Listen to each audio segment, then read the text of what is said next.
ইতিহাস ও ঐতিহ্যে ভরপুর জেলা গাজীপুর। বন্ধুরা, আজ আমরা দেখাতে চলেছি গাজীপুর জেলার কাপাসিয়া উপজেলা রায়েত ইউনিয়নের দরদরিয়া গ্রামে জাতীয় চার নেতার একজন, বাংলাদেশের প্রথম প্রধানমন্ত্রী শহীদ বঙ্গতাজ তাজউদ্দিন আহমদের স্মৃতি বিজড়িত তাঁর জন্মভিটা, যেখানে তার শৈশব আর কৈশোর কেটেছে। তো চলুন শুরু করা যাক। বাড়িতে প্রবেশের সময় দেখতে পাচ্ছি বিশাল খেলার মাঠ আর একটি স্কুল। প্রবেশের সময় আমার বাঁ দিকে দেখতে পাচ্ছি একটি অনেক পুরাতন ও অব্যবহৃত একটি মাটির ঘর। এটাই হচ্ছে প্রবেশের মূল ফটক। মূল ফটকে প্রবেশের পর আর একটি টিনের দুচালা মাটির ঘর দেখতে পাই, যার চারদিকে বারান্দা বেষ্টিত। এই ঘরে বসেই তিনি গুরুত্বপূর্ণ মিটিং আর আলাপ আলোচনা করতেন। দেয়ালে গাজীপুর জেলার একটি পুরাতন মানচিত্র বেশ শোভা পাচ্ছে। দর্শকবৃন্দ, মাটির দোতলা বাড়িতে যাওয়ার আগে আমরা একটু ওনার বিভিন্ন গাছের বাগানে আপনাদের নিয়ে যেতে চাই, যেখানে রয়েছে হাজারো রকমের বনজ ফলজ গাছ।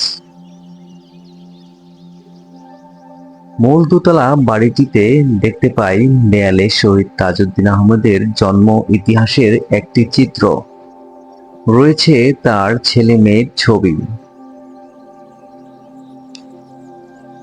দেশের বিভিন্ন স্থান থেকে দর্শনার্থীরা শহীদ তাজউদ্দিন আহমদের বাড়ি দেখতে এবং তার জীবন সম্পর্কে জানতে আসেন।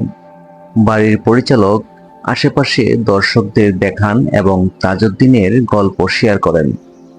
বর্তমানে বাড়িতে তাজউদ্দিনের বংশধরদের কেউ না থাকা সত্ত্বেও বিশিষ্ট ব্যক্তিত্বের ইতিহাসের আগ্রহীদের কাছে এটি একটি জনপ্রিয় গন্তব্য হিসেবে রয়ে গেছে। অবশ্য বাড়িটি 1971 সালে পাকিস্তানি হানাদাররা পুড়িয়ে দিয়েছিল। মৌলভী মোহাম্মদ ইয়াসিন খান ও মেহেরুন্নেছা খানের 4 ছেলে ও 6 মেয়ের মধ্যে তাজউদ্দিন ছিলেন চতুর্থ। তার শৈশব কেটেছে একটি দোতলা বাড়িতে, যেখানে তিনি 23 জুলাই 1925 সালে জন্মগ্রহণ করেছিলেন। গ্রামের মধ্যবিত্ত পরিবার থেকে আসা সত্ত্বেও তাজউদ্দিন আহমদ বাংলাদেশের স্বাধীনতার আগে এবং পরে একজন বিশিষ্ট ব্যক্তি হয়ে ওঠেন।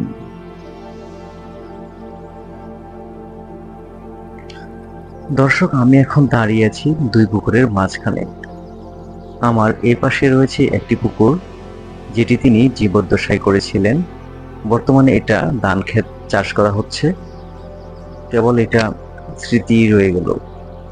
আর এটা তিনি শহীদ তাজউদ্দিন আহমেদ শহীদ হওয়ার পরে খনন করা হয়।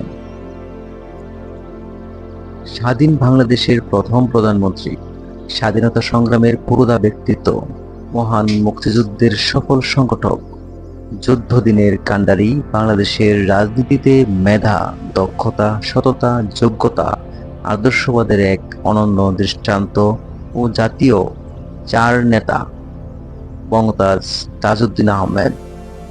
বঙ্গতাজ তাজউদ্দিন আহমেদের জন্মস্থান হিসেবে এই বাড়িটি ঐতিহাসিকভাবে বিশেষ স্থান অধিকার করে আছে। বাড়ির মূল ঘরটি মাটির তৈরি, যা তার শৈশব, স্মৃতি ও সরলতার পরিচয় বহন করে। বিশেষভাবে লক্ষণীয় যে বাড়িটির চারপাশে কোনো সীমানা দেয়াল নেই, অর্থাৎ বাড়িটির চত্বর সকলের জন্য উন্মুক্ত, যা তার উদারতার পরিচয় দেয়। বাড়ির পাশে মসজিদ, প্রাথমিক বিদ্যালয় ও বিশাল খেলার মাঠ রয়েছে, যা নৈতিকতা ও মানবিক মূল্যবোধ ও সংস্কৃতির চর্চা পরিচায়ক। বাড়ির চারপাশে বৃক্ষরাজি, বন্য প্রাণীর আবাসস্থল, পুকুর তার নান্দনিক মনের পরিচয় মেলে। বাড়িটির অবস্থান সবুজ শ্যামল ঘেরা প্রাকৃতিক পরিবেশে হওয়ায় এর ইতিবাচক প্রভাব তার সাধারণ জীবনযাপনের ছায়া প্রতিদিন এখানে দূর দূরান্ত থেকে দর্শনার্থীরা আগমন ঘটে। বাড়ির চারপাশে বেশ কিছু নির্দেশিকা দৃশ্যমান। বাড়ি ও এখানকার পরিবেশ সৌন্দর্য রক্ষায় সকলের জন্য পালনীয় এবং অনুসরণীয়।